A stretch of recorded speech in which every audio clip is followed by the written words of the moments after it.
En el video anterior sobre este episodio, terminamos mostrando cómo los fariseos que le trajeron a Jesús a una mujer sorprendida en adulterio, lo que a ellos les interesaba no era establecer la justicia, sino poder incriminar a Jesús.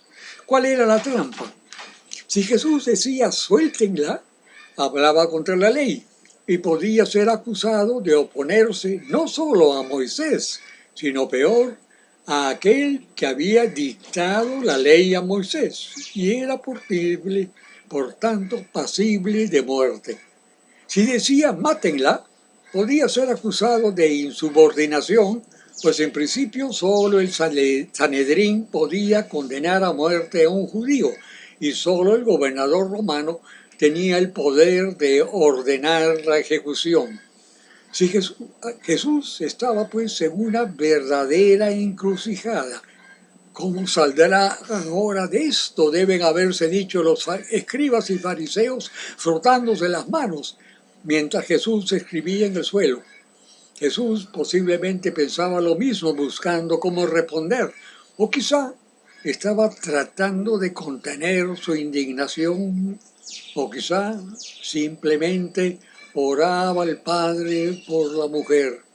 ¿Cómo saber lo que pasaba por su mente? Pero Jesús, inclinado hacia el suelo, escribía en tierra con el dedo. Es el único lugar en los evangelios donde se diga que Jesús escribe. ¿Qué escribiría? Se ha especulado mucho sobre eso, pero no hay manera de saberlo. Al ponerse a escribir en el suelo, Jesús no les hace caso de una manera ostensible. Es como si les dijera: hipócritas, ¿por qué me tentáis?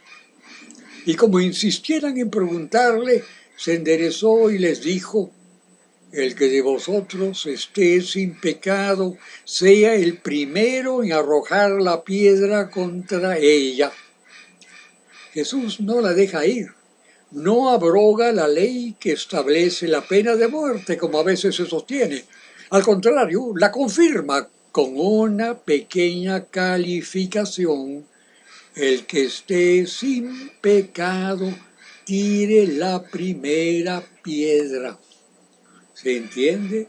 El que nunca haya cometido pecado de adulterio del que ustedes la acusan a ella, porque él sabía muy bien que no hay hombre que nunca haya pecado.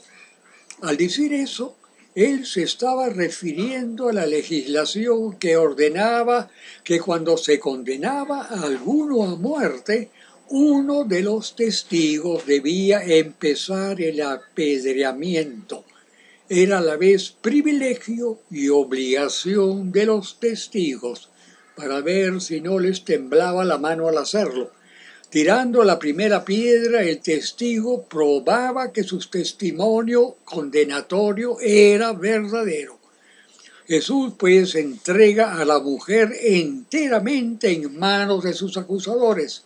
Él no dijo: el que esté sin pecado lance una piedra, sino lance la primera piedra.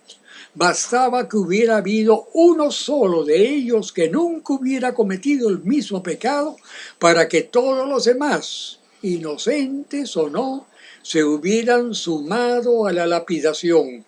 La mujer pues estaba perdida. Pero Jesús sabía que no había uno solo que pudiera empezar a lapidarla. No por nada él había exclamado una vez: esta generación adúltera y perversa. Y eso era en efecto, porque en esa época la sociedad judía se había corrompido tanto que la pena de muerte que castigaba a los adúlteros ya no se aplicaba en la práctica. La pecadora, posiblemente arrodillada en el suelo, debe haberse sentido perdida, aguardando que le cayera la primera piedra, a la que seguirían otras hasta acabar con ella. Si alguna vez había escuchado a Jesús, quizás se haya preguntado: ¿Cómo es posible que este hombre que se compadece de los publicanos y de las rameras, a mí sin más me condene?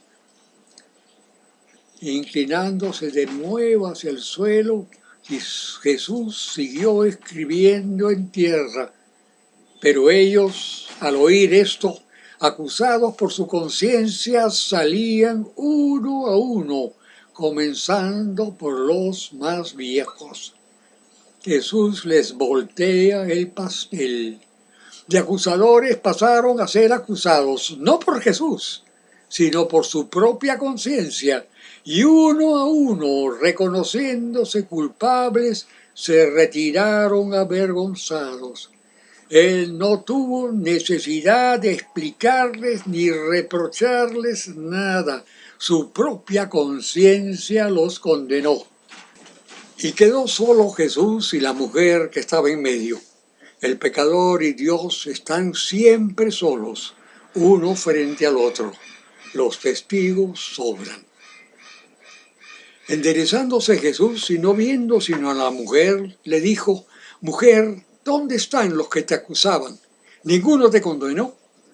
Cuando se descubre lo que en realidad somos, toda nuestra jactancia, toda nuestra osadía desaparecen. Ella dijo: Ninguno, Señor. Entonces Jesús le dijo: Ni yo te condeno. Vete y no peques más.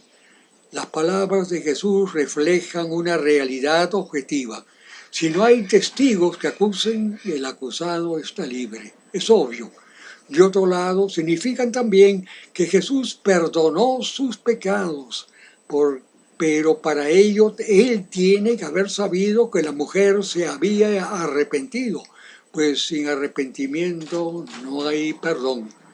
De no haber sido así, le habría seguido hablando para lograr que se arrepienta, pues él había venido para buscar y salvar lo que se había perdido. Las palabras "no peques más" significan demuestra tu arrepentimiento no volviendo a pecar, porque el que se ha arrepentido realmente detesta el pecado.